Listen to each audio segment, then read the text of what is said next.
Wonderful day. We didn't put specifically a call out for Smithian themes, but as is typically the result, we got lots of abstracts on Adam Smith. Of course, that's not surprising. So we have a day on Smith, and we're going to start with Daniela Parisi, who's going to talk about whether fear is a sentiment in Adam Smith. Thank you very much. Thank you. I have to compete with football match, I know, but as you know, I'm not an expert on Adam Smith, and but I was so attracted by this topic because I was reading several books in philosophy and in biology and in social sciences and psychology and sociology on fear. And in all those books I found references to philosophers, to politicians, to Greek thinkers. I found references on a lot of books and writers, but I didn't find anything on Smith and fear. And I was very surprised, because Smith was a philosopher, and I was reading books written by philosophers, okay, and dealing with philosophy. I was very struck, but as I said, I'm not an expert on Smith. All of you know everything about Smith on fear. I don't know,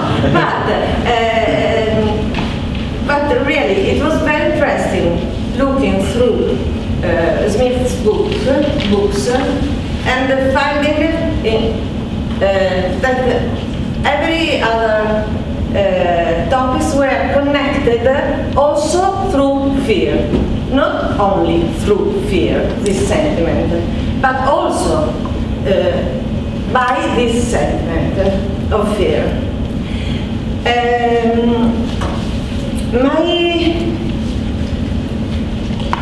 My paper is divided in 7 sections: a brief introduction, Smith's definition of fear, the origin of human fear in a rude state of society, fear in the age of artificial reasoning and philosophy, who are the subjects of fear in Adam Smith, which are the reactions driven by fear, and then some specific examples related to the economic sphere of human actions and Smith, and how the actors enter the economic sphere of action by means of fears, which is the role of fears when we deal with economic sphere of human action. And then some conclusions. Obviously, these are my conclusions, but at the end I have also two like appendixes, two topics that I would like to know better through the debate with you, and that's why I thank you very much. As the introduction, if you have my paper, or if you see online my paper, you may find that in the final bibliography there are a lot of books not on the history of economic thought, not written by economists.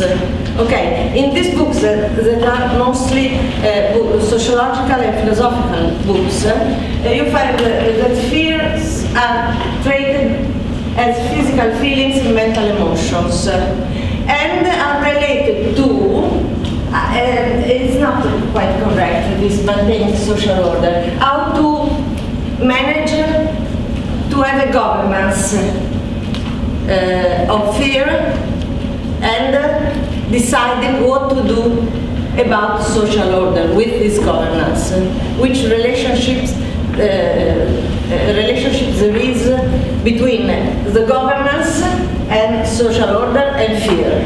Okay? And fear has to do also with the quality of life.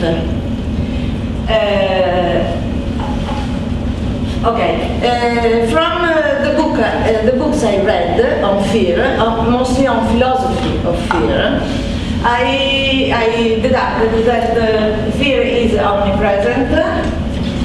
Every society and every people suffer from fears that is generated by something or someone, that is an experience that is made in anticipation of some danger. It's not fear for something present, but it's an anticipation of something to happen in the future. Okay? It's a sentiment that you feel now for something to happen in the future.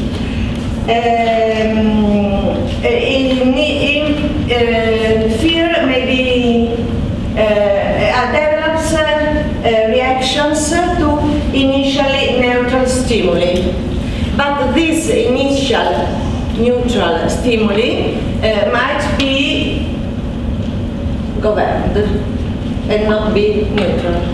Okay? It is instilled, controlled, and hidden, as well as with brutal delicacy for any purposes.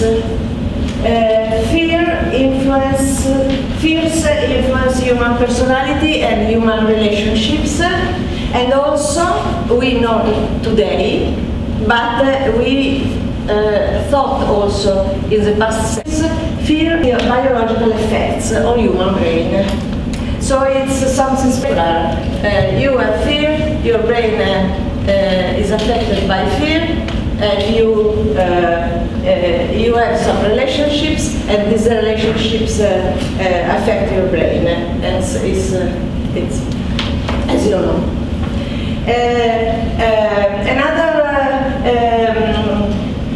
Another feature of fear is that it's difficult to stop it once it comes. It's difficult to stop it, but it can be moderated. It's linked to the role of the state, but it's linked also to the role of any institution, not only of the state, but on any decentralized institution, whatever institution. And then the last feature I found is that fear has destructive and constructive aspects. Okay. We have to distinguish among fear, that is all that I said before, and dread, that's another thing, aggression, anxiety, worry, fright, scare, surprise. Okay, that are sentiments. You are somehow related to fear, but we cannot interchange the word, because fear is a specific sentiment. And it's not scare, it's not fright, it's not aggression. They are defined in a different way. And in my paper you find more specification on this, on each of these sentiments. I have to say that I didn't find in economic tests, in economic textbooks, or in macroeconomics and microeconomics text, a real explanation of the role of fear in the economic system. Maybe fear is seen as an external, an exogenous element, not endogenous, not proper to the humankind. Okay, but with no, this is not my introduction. Oh yes, these are the topics that are dealt by economists when they, yes? I didn't understand that when fear is not proper to humankind. In economics, the economists today, in their model, they don't put inside fear. It's an exogenous element. say that maybe you know better than I know, that there is a very huge group, research group, in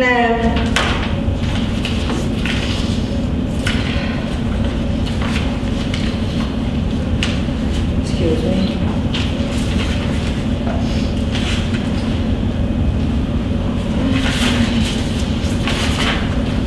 I will find it.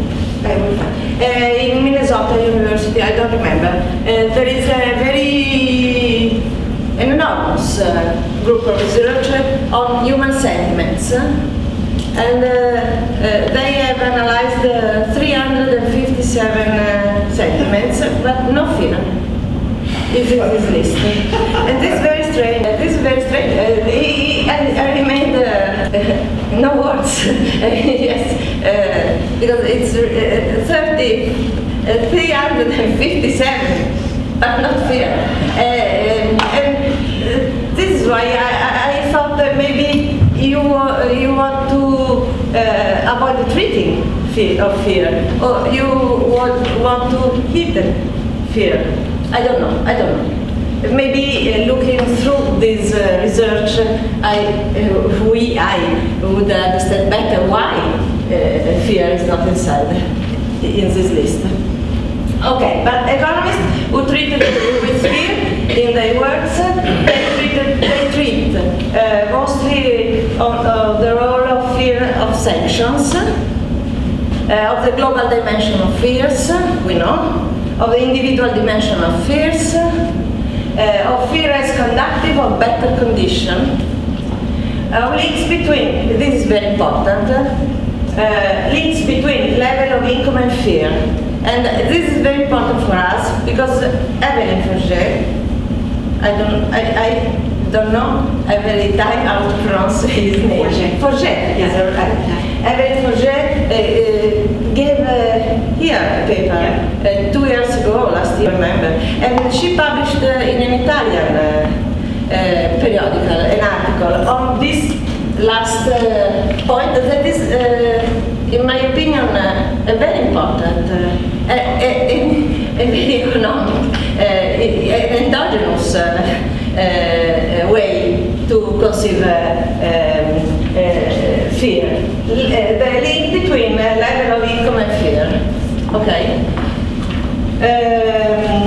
It's very interesting. I remember it was really, and I asked her for having an article on this, and she said, ask. This is the situation of historiography now, in my opinion. Okay, as an amateur, I was reading a lot, but I didn't find much in economic books. Smith, so, as I found that all these books I was reading had an introduction, an historical introduction on the sentiment of fear, and they treated of Hobbes, Montesquieu, Aristotle, Hume, a lot of very important scientists, but no mention to Smith, to Adam Smith, any mention, no mention. So I found that the bit of fear is present 45 times in the theory of moral sentiment, 22 times in electoral jurisprudence, 25 times violence in nature, 9 times in the same on philosophical subjects that we know is a collection, posthumous collection, and 3 times in lectures on rhetoric and evaluation. Okay, so as I said to you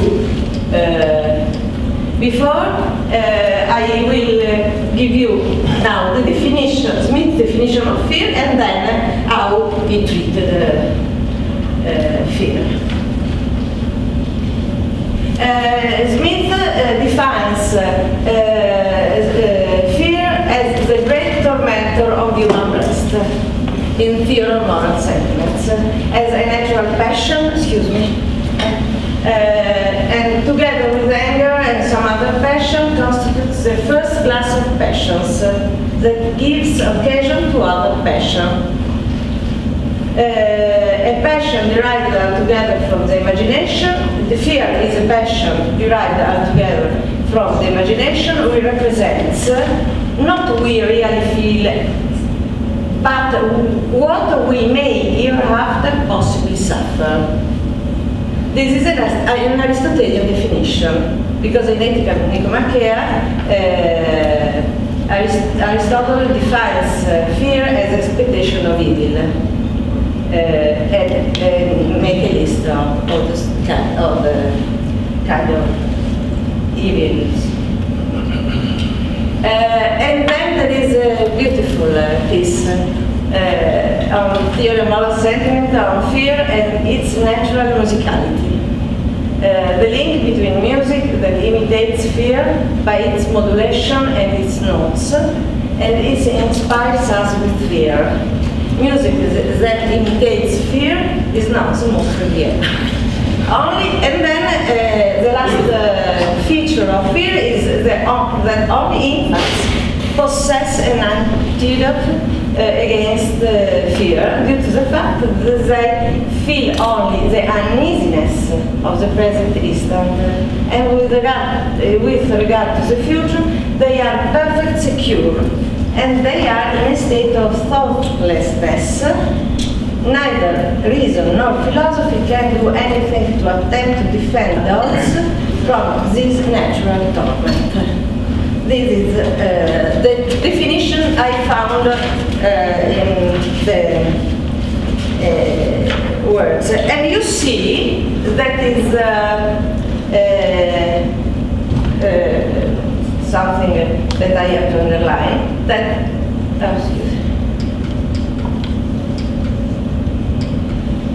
all these characteristics are in theory of moral sentiments, are described in the theory of moral sentiments.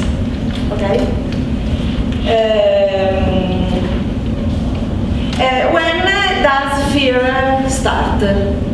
Fear is a human passion, a natural human passion, and we have fear even before, even before the rude state of society. He says, anger and fear are the two basic passions of humankind. Which are the basic features, the basic fears in a rude state of society are the fear of losing money, the fear, if you live in an island or you live in between mountains, in an area surrounded by mountains, you fear little fear from enemies. You are naturally defended. Otherwise, you are in fear of your neighbor.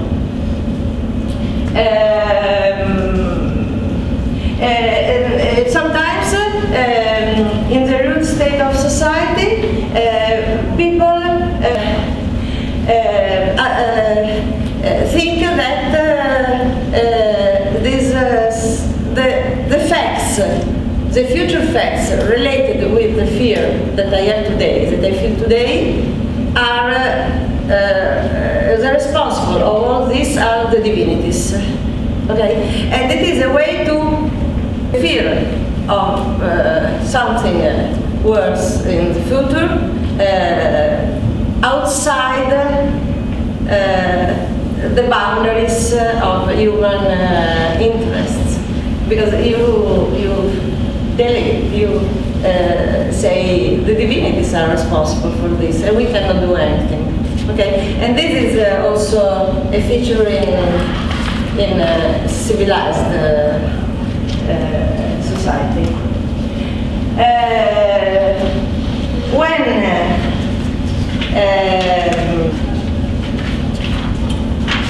At a certain point of human history, this is wrong, okay. At a certain point of human history, we recognize that society is pretty far advanced. And in a society that is pretty far advanced, no man needs to fear his neighbors. So I thought, if Smith says like this, at a certain point of human history, society is pretty far advanced, and man has not to be in fear for neighbor, I thought, what is the definition? I have to clarify what is the exact definition of advanced society. And it's very easy for Smith. We know that advanced society has some characteristics, and this is very interesting because you can list this characteristic not reading only on moral sentiment, as was for the previous slides, but you have to find this characteristic interconnected in all the Smith's books.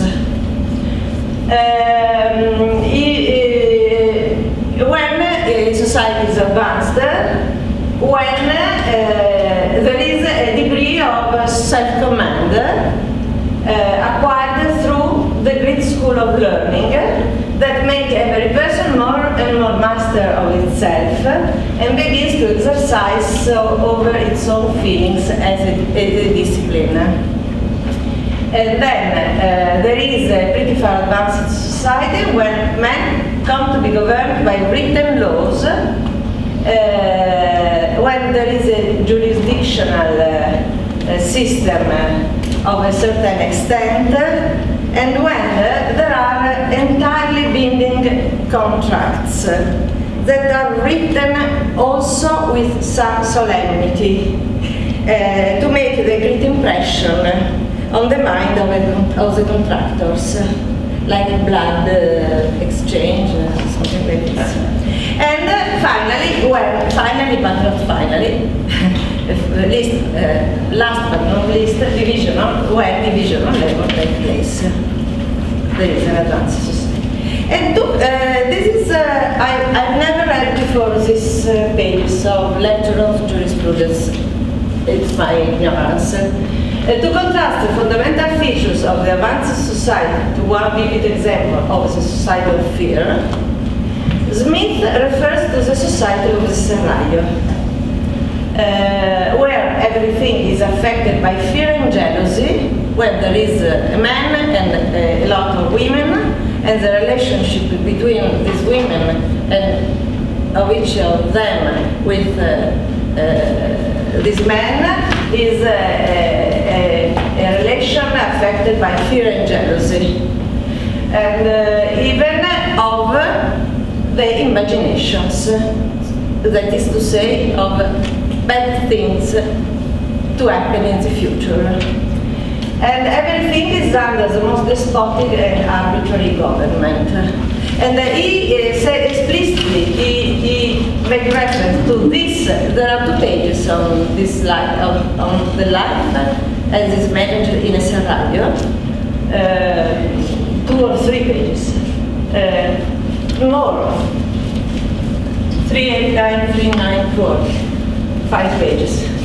And it's very vivid. You can he contrast the rude state of society with the age of artificial reasoning and philosophy by this example. It's very effective. Then, who are subjects of fear in an advanced society? A person. We said fear is present in every kind of society, and it is a natural passion, and it shows itself in several shapes. A person can suffer the condition of fear under conditions created by another person, or under conditions felt directly by himself. And these 2 conditions, the first and the second, might be mutually connected. We feel fear for something created by another person, but then we feel fear personally. And this, and there is another actor that is subject to fear, and it's government. The three examples given by Smith is the government can be in fear of rebellion, can be in fear of their slaves, or can be in fear of insurrection of the colonies. And also in this case, a lot of pages are devoted to fear. Now the next slide is which are the reactions driven by fear? When we feel, you, any subject, feel in fear, which are the reactions? The first reaction is resentment and punishment, he says. We are driven to punish someone by a sentiment, and this is a nonsense. This is nonsensical. We punish someone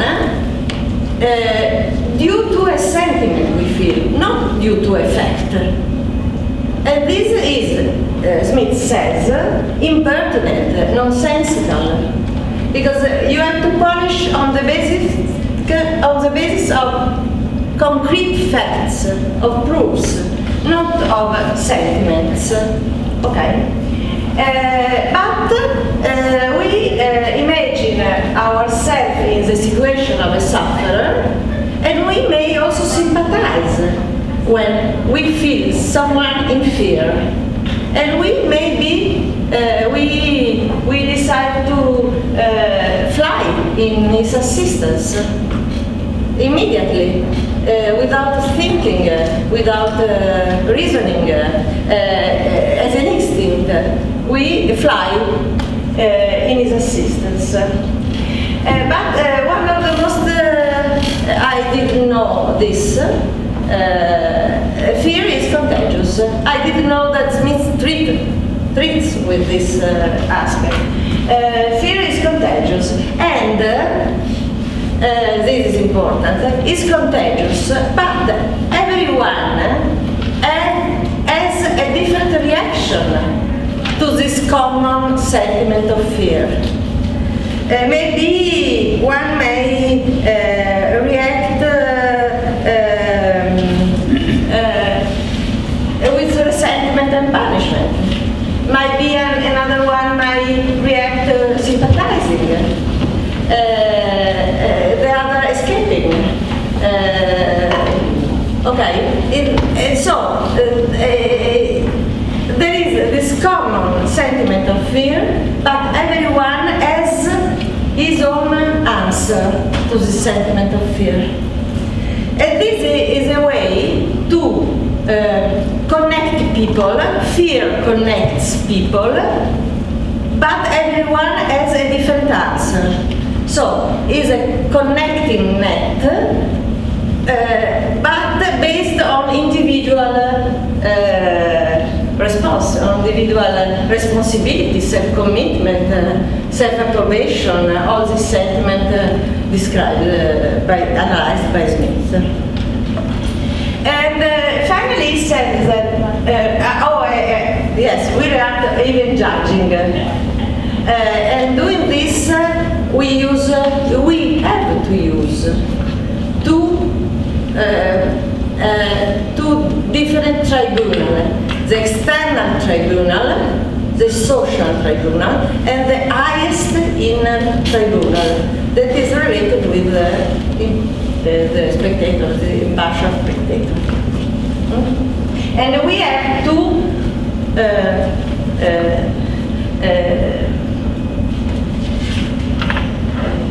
thanks to our long life, and thanks to the fact that we may learn, living we learn, we are asked to make a balance between external judge and social judge and higher inner judge. But finally, fear may drive a person to fortitude. and strength of mind to the full extent to the conquest of the fear of death. The fear of death is the most powerful fear for humankind. And if you get command on this kind of fear, you are a hero. You are, he says, you are noble and great if you reach the command of fear. The command of fear is synonymous of being noble and great. Okay. As to specifically the economic sphere of human action, Smith gives some examples. The examples are the example of robbery. You may be extorted by means of fear. You may be in fear of losing money, and this is connected by Smith with the condition of war. When there is a war, you are in fear, you will lose money. Or specifically, when Scotland was asked to give money to England, and English people were in fear of losing their money. Then there is the fear of losing employment and remaining vagrant. But the fear of unemployment has positive effects, because one is asked not to be lazy when he has fear to become unemployed, or to correct his negligence. And also there is another very interesting reasoning that is connected with a talk we had 3 nights ago with Judd. Smith says that when people is in fear of future unemployment, he tends to join the army or go to the sea.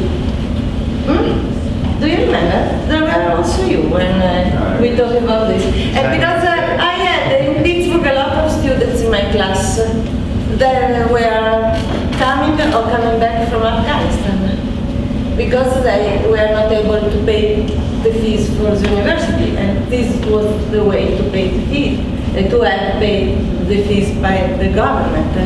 And I was struck because in Italy we are much more close to the war, but we don't feel as here I felt this winter in Pittsburgh. A lot of my students were in uniform, and they used to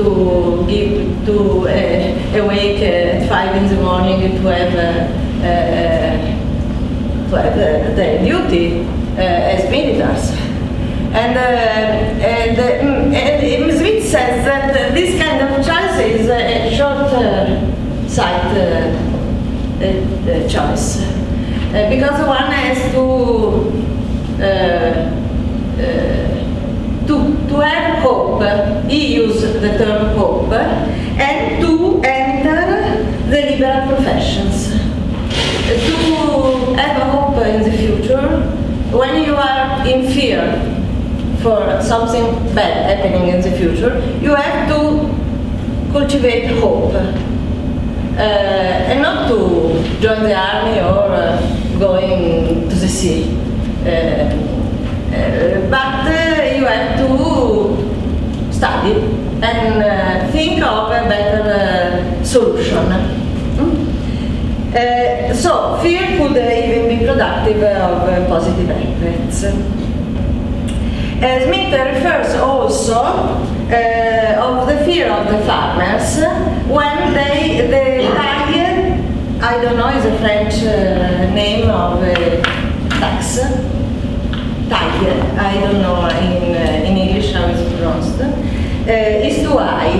Because if the tax is too high, this discourages cultivation and may has negative effects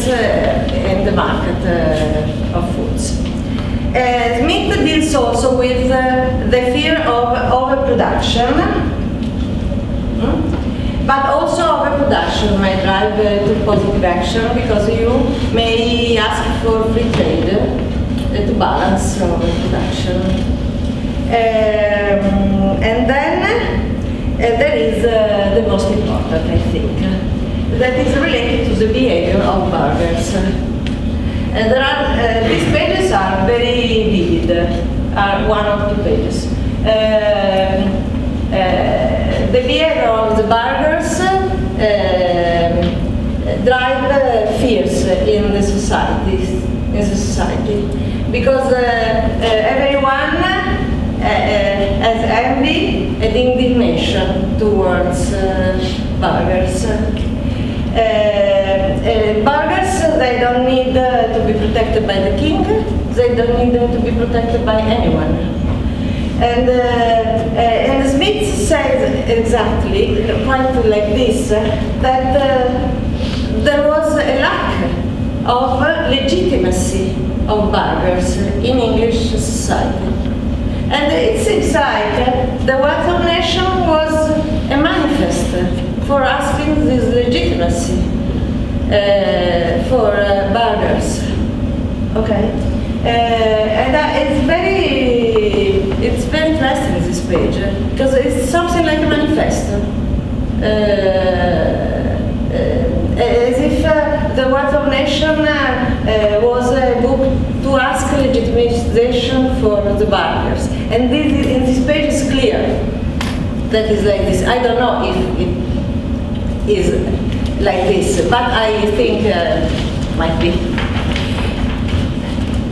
Okay, from this analysis I got some conclusions. The conclusions are: good luck and misfortune have no room in human existence, because every person feels passions in his or her breast, and on the basis of them every person goes on feeling other sentiments and conceiving ideas that drive him or her to cultivate potential abilities, more refined skills, new power and knowledge, and hidden capabilities to overwhelm the agitations. The agitation is exactly the word that Smith used when he deals with what happens inside when you are in fear. And to strengthen his or her command over them and his or her self-consideration too. From my reading of Smith, I got this complexive, this whole conclusion. As a result of this argument, of the argument of the conclusion 1, we may say that every person has resources by nature, and any moral sentiment is among these natural resources, as fear. Fear is a natural resource for humankind. In this sense, fear is a source that makes persons able to answer needs and wants, and produce profits for himself or for the society. Conclusion 3. If fear is a resource, is it possible to capitalize it? It's a capital. It's possible to capitalize. In which sense does Smith deal with this? I think that he deals with this. Because fear can motivate and activate behaviors that are positive for the well-being and the wealth of nation. Fear may bind together individuals, allowing them to be free at the same time. I said before, fear is something like a net that connects everyone and makes a society united towards future to happen, future bad things to happen, but everyone has his own reaction. He's an individual, can decide, and he has the right to decide. He is free to decide. In this case, fear is connected able to hope and can be attractive and have a cohesive effect that is a prerequisite for the existence of any society. Then, prudent behavior of every rank society prevents and avoids conditions under which fear arises from the daily and the sexual condition of living and spreads its perturbing effect. In every point of the analysis I presented before, I said something about the prudent behavior, balancing the outside judge and the inner side judge, the common good and the personal profit. Every part of my speech had to do with a prudent behavior. Okay.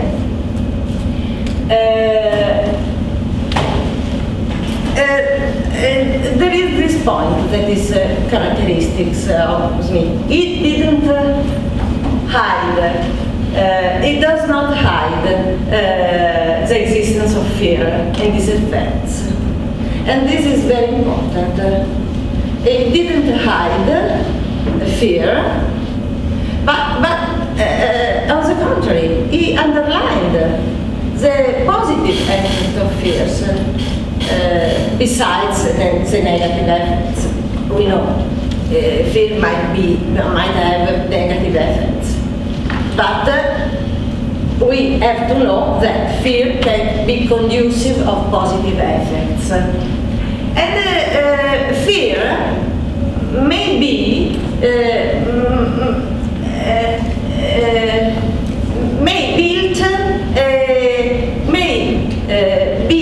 conceived as a perspective of living. As we are in fear of something to happen in the future, we do something now to better our condition, in order to have not to have these bad things in the future. Okay, so it might be the perspective of having fear might be a perspective of the world. You may read the world by this lens, but in a positive effect, not being afraid. Yes, being afraid, but being conscious you are afraid of. And so you are pushed, driven to better your condition. Okay, okay. This is my analysis of fear. There is one thing that I didn't find in Smith, and I was so sorry about this.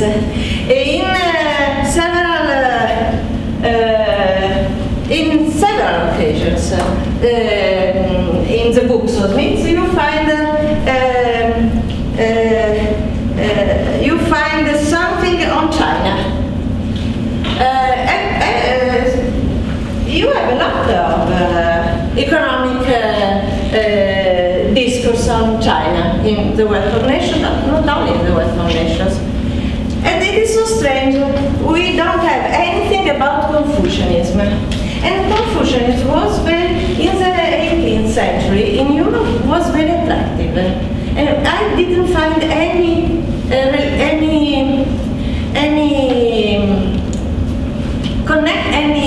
interest by Smith on Confucianism. And I asked to a colleague of mine who is a philosopher in Nanjing. And he told me it's very strange, really, because Confucianism said exactly the same things. It was exactly the same line of Smith. And it's so strange that, but he said me he would investigate more about this, because he was attracted by this. He's a professor in the United States, but he's professor also in Nanjing. So he was, yes, why not investigating some more about this? Okay, and another thing. At the end of my paper, what I found that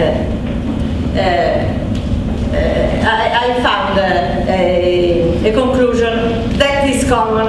If I had written a paper on another sentiment, the conclusion would have been quite the same. Okay, this is interesting because it's a complex work, the Smithian work, that is all connected, intertwined. You don't find something going away from a plan. Okay, and the conclusion was that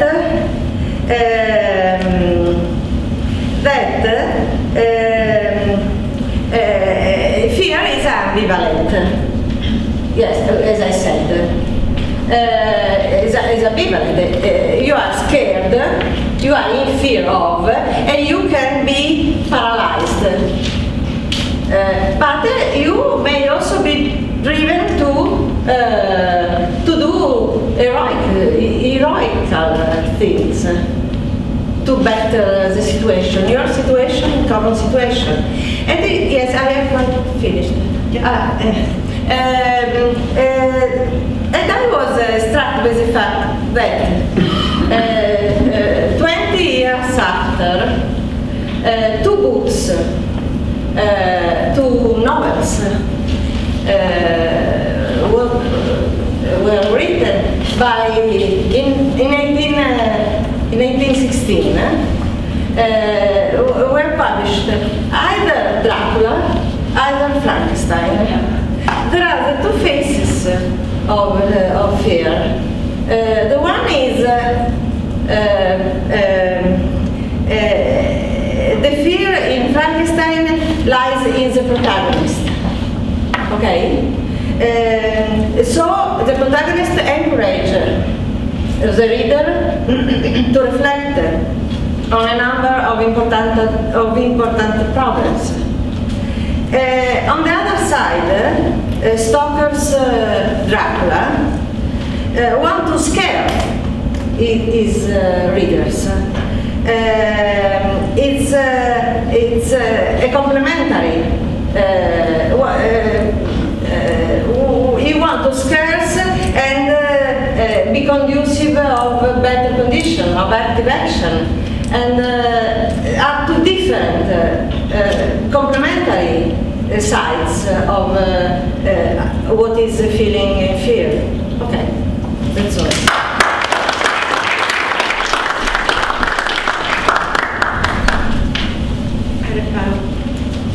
When Daniela sent her paper, her abstract, we hadn't yet heard from Yang Yun, but if you've looked at the program, you'll see that Yang's going to actually talk about Confucius and Adam Smith, so that's fascinating that you ended that way.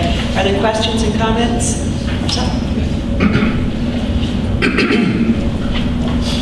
It is interesting to see how fear can be understood in your interpretation of fear. The role it has in Adam Smith's work is that it is you are able to turn it in something positive. But I don't see, because what you need to turn it into something positive is that fear somehow leads to rational behavior, rational decisions. And I don't see this in your account of Smith, so to turn it into something positive. I don't think it's a matter of, it's a matter of rational decision. It's something related to the other sentiments intertwined with the fear. You have a big list of sentiments, and this one is conducive, is the first. There are two sentiments pertaining the list of the first list of sentiments, anger and fear, and they are able to move the other sentiments. So it's you have two learn to balance these natural sentiments to have as a natural human being. But on this, I think someone is more respected than me here in this meeting. But I'm sure it's like this. It's not a question, a matter of rational reasoning. No, but that is what clearly comes out of your story, but then I cannot see how it is something positive in the construction of society. Oh, you have the self-interest among the sentiments, bettering your own condition, and this is another sentiment who drives you. It's combined with the other. It's benevolence. It's in combination. And you have to reach a self-command and a status of self-command and self-approbation on this.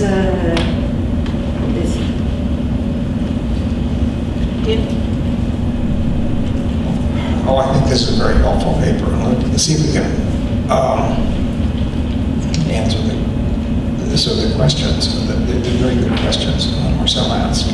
And I did some, thanks to Liberty Fund's online DMS, I did some real heavy-duty scholarship when I was, since I'm not much in soccer. And the first thing I did was I did a search on fear and stoical.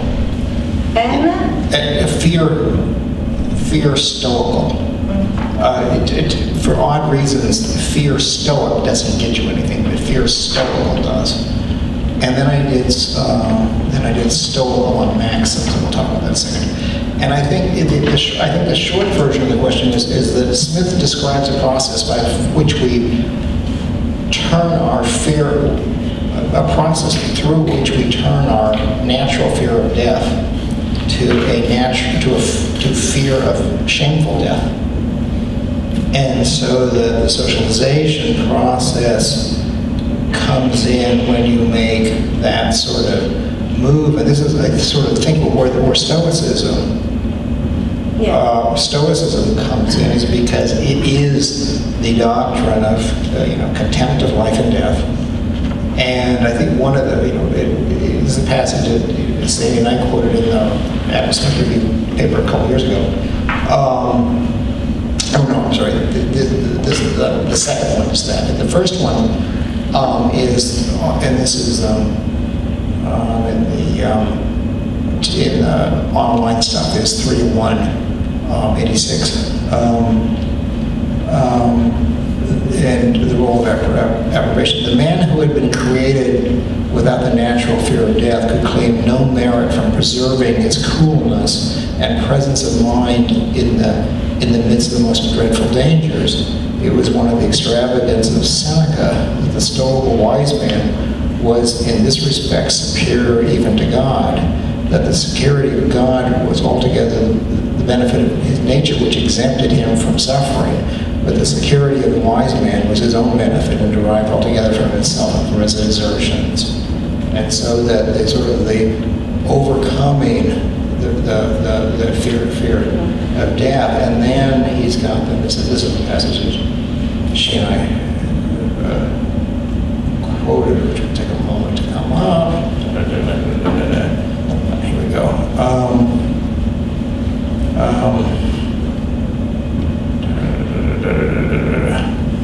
There is no commonly, this is 3:1:48. There is no commonly honest man who,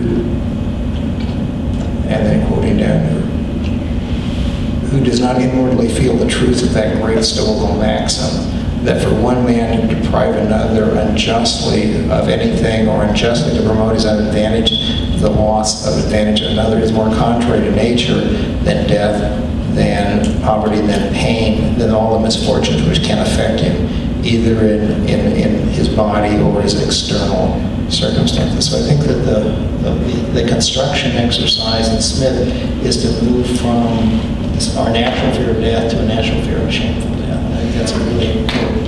And Stoicism, I think, is central to that activity, because those are the hard guys. That's this is Smith just loves to quote the real hard doctrine. Said, whether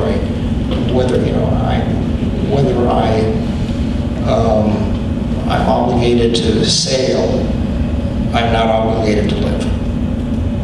And that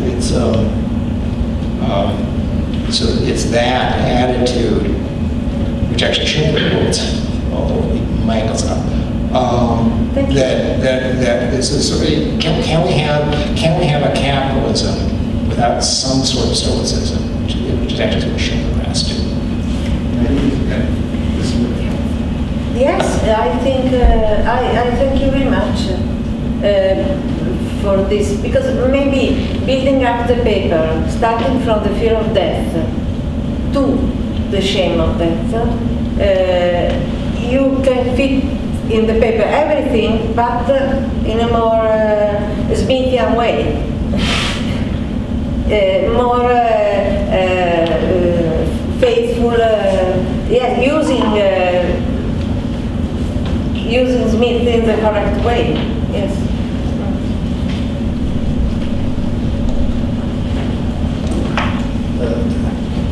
Thank you for this interesting paper. I am going to take you opposite of the direction of David Levy. Rather than forward, backward. And the question which stays in my mind is to what extent Smith is answering Hobbes, because Hobbes' whole system is based on fear. And you already have in one of your references Skinner's, a volume by Skinner. And so that to me seems a very productive thing, because that brings in Pufendorf and Grotius, who are using the socializing element. So it's that conversation, which of course he's muting. So that's one point. The second is a somewhat more facetious point, and that is my late colleague, whom I loved very much, Giovanni Arrighi, has a book, Adam Smith in Beijing. Oh. And I wonder. Yes. And I wonder. I have not seen. But I saw him this book, but I would have liked to have the contrary. Beijing in Adam Smith. And I didn't find anything about Hobbes. Hobbes believed deeply in the positive role of fear. Yes. Because self-preservation is the major reason for action. And so, but Smith has to move away from the state. So in that sense, what is that negotiation? It's just a question. I don't know how to answer. No, I don't. Okay. It is your question about the maybe worth thinking about. Yes. Okay. Thank you. If Ollie asks a question and you answer it, the question wasn't worth asking. Yeah.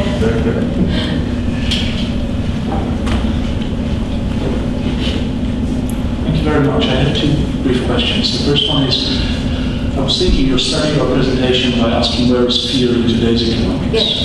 And after hearing your presentation, I have the feeling that we can say that there might be a link between fear and patience, meaning that it either makes you short-sighted or long-sighted at least. So I think it might be that if we say that fear is related to patience, and we can say that it's related to the neoclassical terms of discomfort, so that it makes you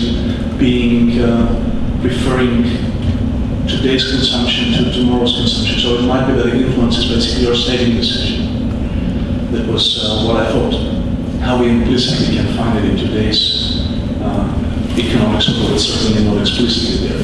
And then I have a linguistic question. You said you read these psychological books. Can you say what is precisely understood in English under angst, so the German angst, which I think is term for a specific type of fear, but I don't know what it precisely means.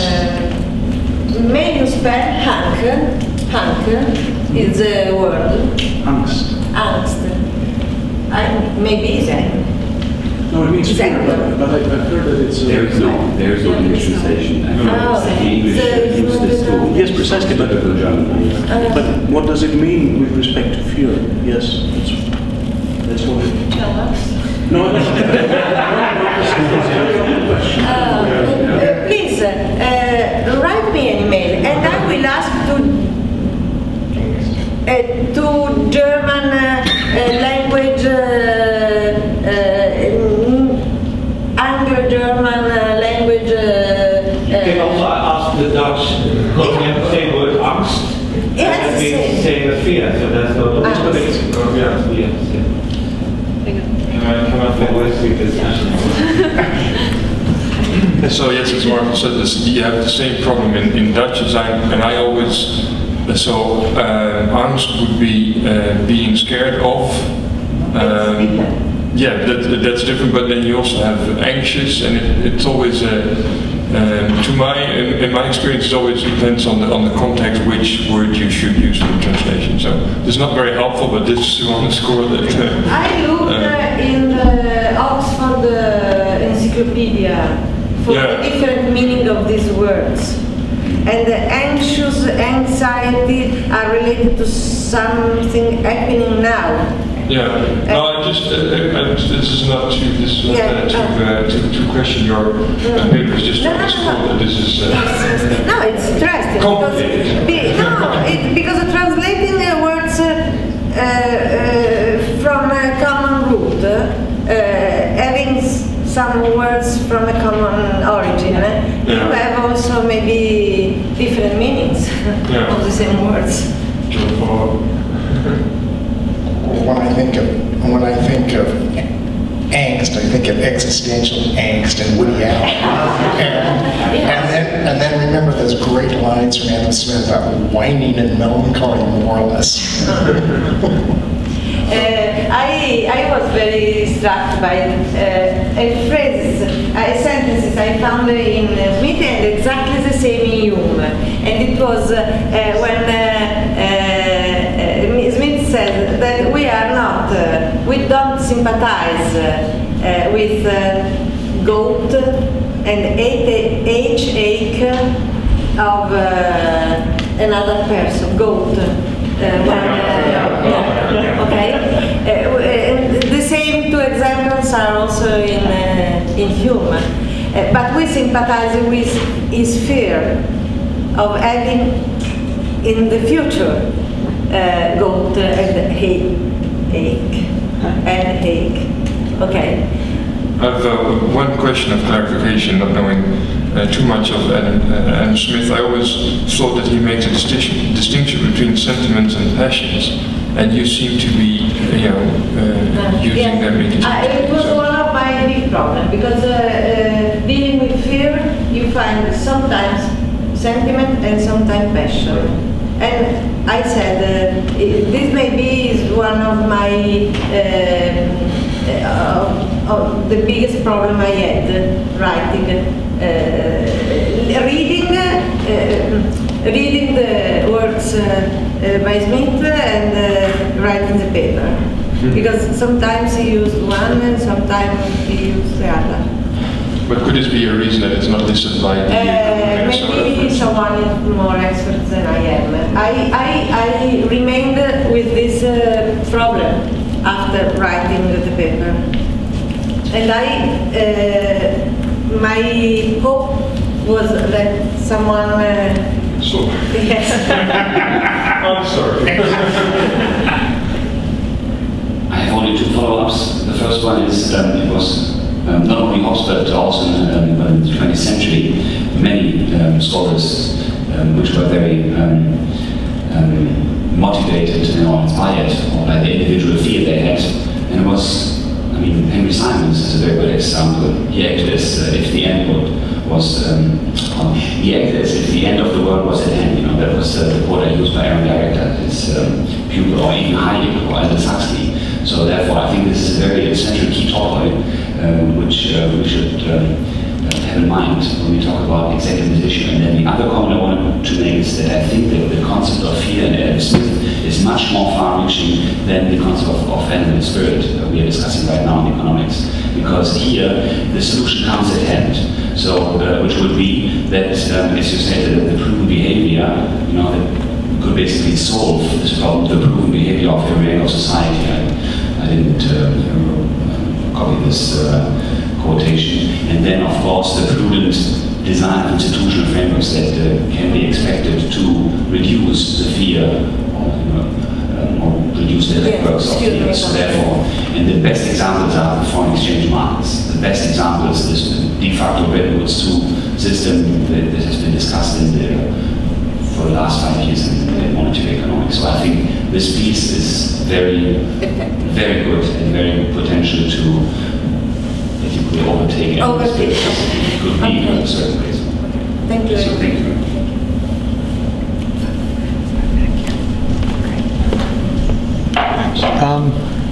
Just 2 points. One of clarification, and that is that on one of your slides you said that that fear drives us towards activities that are potentially useful to ourselves and to society. But the way that you expressed that, or the terms you put it in, was to say that fear can remove luck or misfortune.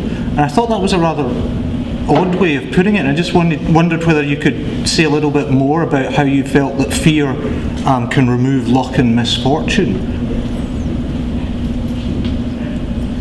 It's on one of your slides. It's conclusion 1. Where? The first slide was. That's a strong statement. Yeah. Overly strong. Good luck and misfortune have no room in human existence. Because every person feels passions in his own breast, and on the basis of them, passions, every person goes on feeling other sentiments and conceiving ideas that drive him over to cultivate potential abilities. I didn't understand what you are asking me. What I'm asking is how does fear and the sentimental process you discussed in the body of the paragraph mean that there's good luck and misfortune have no room in human existence? So how does the fact that we have passions and we experience them? Misfortune are not sentiments.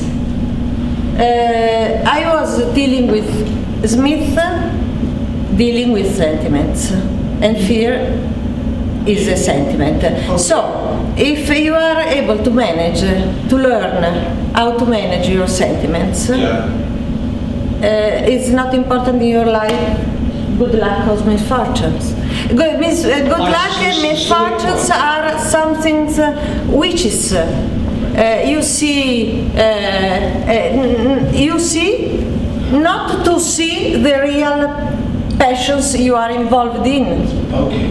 So what you're saying is that if you are in command of your passions and aware of them, then you will simply view luck and misfortune as things outside your own control, and that they won't emotionally disturb you. Is that the point? Right. Okay. Right. Okay. Sorry. It's just because it reads as though. Thank you. Yes. It's like this. Like this, because he treats, he analyzes every sentiment, and he show us how every sentiments are intertwined, are strictly linked, and at the end you say, but if we can manage through learning by living, how to command our passions is not relevant, having good luck or misfortune. Yeah, so it's not that it has no room in human existence, it's not significant. Yes, but you have to think that it's obvious. In 18th century, the idea that good luck or misfortunes were up to witches, up to external forces, universal forces That's a way to convince you that you have to manage with the real situation, not with wishes. Okay. Yeah, no, that was fine. Thank you. So, and just one other brief point. I was wondering, just whether or not fear might actually be more pervasive than even you've expressed it in this thought, because if you think about what you said about benevolence and what you said earlier about sociability and Smith being concerned with that aspect, I mean, one way you might view what goes on when we take part in social interaction, when we adjust our behaviour in line with what other people judge us or how other people judge our behaviour, is that we're afraid. We're afraid that other people will disapprove of us. So it might actually be even deeper than you suggest in this thought. Yes, yes. You have a question. Hi, thanks. Could you go to the slide in section 2 where you had quote numbered 6? In section 2? Thank you. Yes, that one. I was struck by that passage because as you were discussing it, it came to mind that David Levy talks a lot about how distance is something to be learned, and this seems like fear is something to be learned. Maybe it's a byproduct of learning distance, or maybe it's a separate thing that you have to learn. And then I guess related to that, there's also that discussion that Smith has about how people underestimate the gains, the potential for gain, for loss, and overestimate the potential for gain. So there's sort of a problem in perceiving that. And then just comments about the modern literature. I think you're right that, at least in macroeconomics, they've largely ignored risk, and hence you can't even talk about fear. Although Barrow has some recent work where he looks at extreme events. But in the finance literature, there is this fear index. It's an index of volatility implied by market prices. Okay. And as a result of that, there are some interesting statistical features coming from the actual numbers that they're getting, and that's led to a literature called ambiguity. So it's not Smith, but no. Yeah. I can understand. Yes. Thank you very much. Thank you. There was another thing.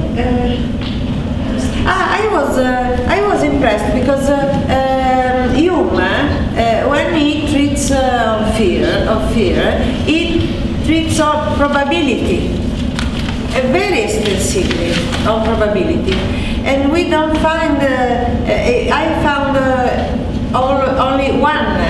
I think reference to the probability of something to happen, and I was.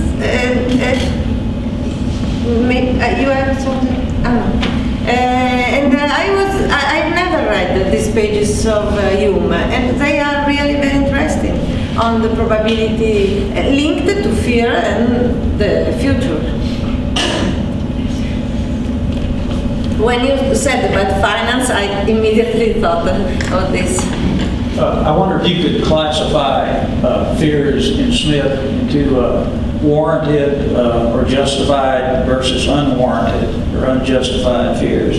A good example of a warranted fear might be workers' fears that their masters are conspiring to keep the wages down. And another example of an unjustified fear is the mercantilist fear of a perpetual import deficit and loss of gold through the balance of payments. And that's a fear that is not only unwarranted, but it's harmful too, because it leads to protectionist policies. I wondered if that could be a classificatory scheme. Yeah, it's probably in the text is where I deal with overproduction. And in the text, I only gave an index of the contents. But you know, you talk about the loss of money, Yes. and I guess in some respects, loss of money is a warranted fear, but it's mercantilist, permanent loss of money through the balance of payments is unwarranted. Other comments, questions? Thanks very much for joining. I thank you very much because as I told before, I am not an expert of Smith. I like Smith. I devote a lot of lectures to my students reading Smith's pages. And I asked them to accept my paper because I want to...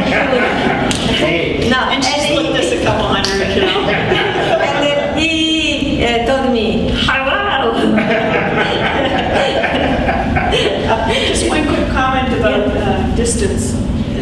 It may be distance. It's just distance in time as opposed to spatial distance. That's right. Thank you. Anyway, we'll break for lunch, come back here at 1 o'clock, we'll pick up t-shirts and continue with Smith. All Smith all day.